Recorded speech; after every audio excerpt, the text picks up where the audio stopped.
یہودا کا بادشاہ یوسیہ۔ جب یوسیہ سلطنت کرنے لگا تو 8 برس کا تھا۔ اس نے 31 برس یروشلم میں سلطنت کی۔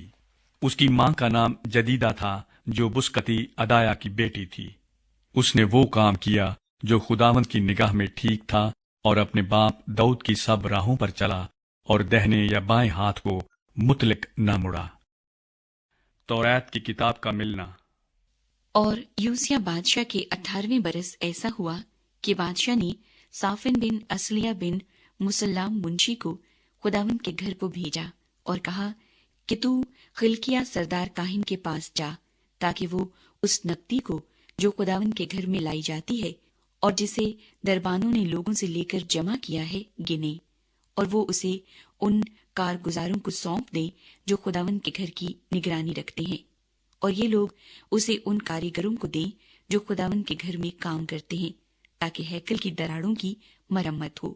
یعنی بڑھئیوں اور راجوں اور معماروں کو دیں، اور ہیکل کی مرمت کے لیے لکڑی اور تراشے ہوئے پتھروں کے خریدنے پر خرچ کریں، لیکن ان سے اس نقدی کا جو ان کے ہاتھ میں دی جاتی تھی کوئی حساب نہیں لیا جاتا تھا، اس لیے کہ وہ امانت داری سے کام کرتے تھے۔ اور سردار کاہن خلقیہ نے صافن منشی سے کہا کہ مجھے خداوند کے گھر میں توریت کی کتاب ملی ہے، اور خلقیہ نے وہ کتاب صافن کو دی اور اس نے اس کو پڑھا۔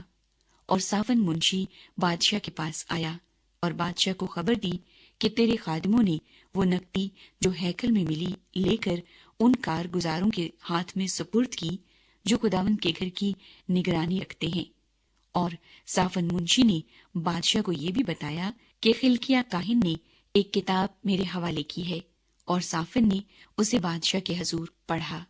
جب بادشاہ نے توریت کی کتاب کی باتیں سنی تو اپنے کپڑے پھاڑے، اور بادشاہ نے خلقیہ کاہن اور صافن کے بیٹے اخیکام اور میکایا کے بیٹے اکبور اور صافن منشی اور عصایہ کو جو بادشاہ کا ملازم تھا یہ حکم دیا کہ یہ کتاب جو ملی ہے اس کی باتوں کے بارے میں تم جا کر میری اور سب لوگوں اور سارے یہودا کی طرف سے خداوند سے دریافت کرو،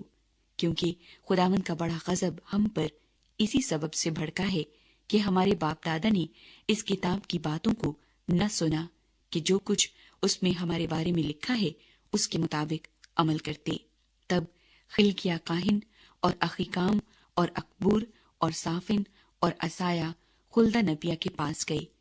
جو توشہ خانہ کے دروغہ سلوم بن تقیوہ بن خرخس کی بیوی تھی۔ یہ یروشلم میں مشنا نامی محلے میں رہتی تھی۔ سو انہوں نے اس سے گفتگو کی۔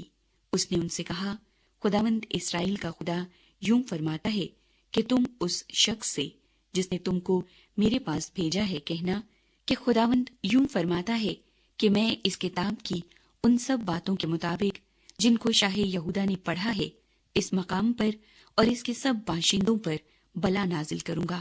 کیونکہ انہوں نے مجھے ترک کیا اور غیر معبودوں کے آگے بخور جلایا تاکہ اپنے ہاتھوں کے سب کاموں سے مجھے غصہ دلائیں۔ سو میرا قہر اس مقام پر بھڑکے گا اور ٹھنڈا نہ ہوگا۔ لیکن شاہ یہودا سے جس نے تم کو خداوند سے دریافت کرنے کو بھیجا ہے یوں کہنا کہ خداوند اسرائیل کا خدا یوں فرماتا ہے کہ جو باتیں تو نے سنی ہیں ان کے بارے میں یہ ہے کہ چونکہ تیرا دل نرم ہے